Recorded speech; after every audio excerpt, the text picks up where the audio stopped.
Hola, yo soy Andrés Juanico desde Spy Joves y hoy, con motivo del Día de la Solidaridad, hemos salido a la calle a preguntar a los más jóvenes al respecto.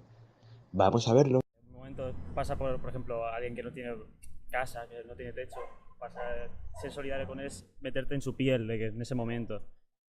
Yo creo que deberían de ser solidarios todo el año, pero a veces cuando pasan determinadas cosas, la gente como se despierta ese sentimiento de solidaridad. Es ayudar, ¿no? Tener un poco de empatía con las personas que no tienen para vivir como nosotros estamos viviendo. Si te sobra algo, pues dar. Yo considero que hay épocas en las que es verdad que hay momentos en los que hay más situaciones en las que la gente es más solidaria, pero es verdad que yo considero que todo el mundo tendría que ser solidario todo el año. Pues yo creo que anteponer las necesidades de otras personas incluso a las tuyas y poder ayudar a personas que ni siquiera conoces solo para poder ayudarles en su vida diaria. Preocuparte por los demás y darles una oportunidad pues que tú tienes y que la otra persona no. Ayudar a la gente que lo necesite de alguna manera, de las maneras que puedas. Caridad me imagino que es cuando alguien siente lástima por algo, ¿no? Y solidaridad es cuando tú te pones en la misma situación que la persona que lo necesita. Para mí es como también compartir el tiempo, ¿no? Porque parece cuando eres solidario como que es dinero, economía y tal. Pues yo lo vería más compartir el tiempo y ser agradecido y compartir y no sé, iría por ahí.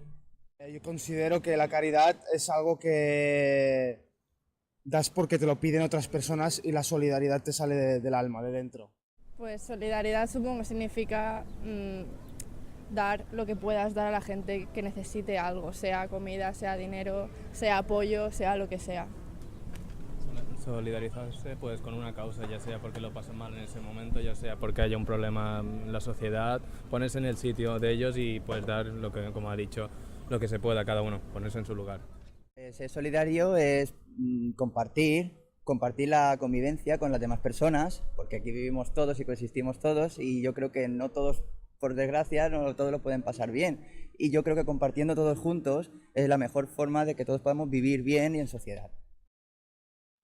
Al llarg de les entrevistes hem pogut escoltar els diferents significats i interpretacions que els i les joves fan sobre la solidaritat i també ens han explicat com ells veuen la solidaritat reflectida en la societat. I si et demanéssim a tu què és la solidaritat, què ens respondries?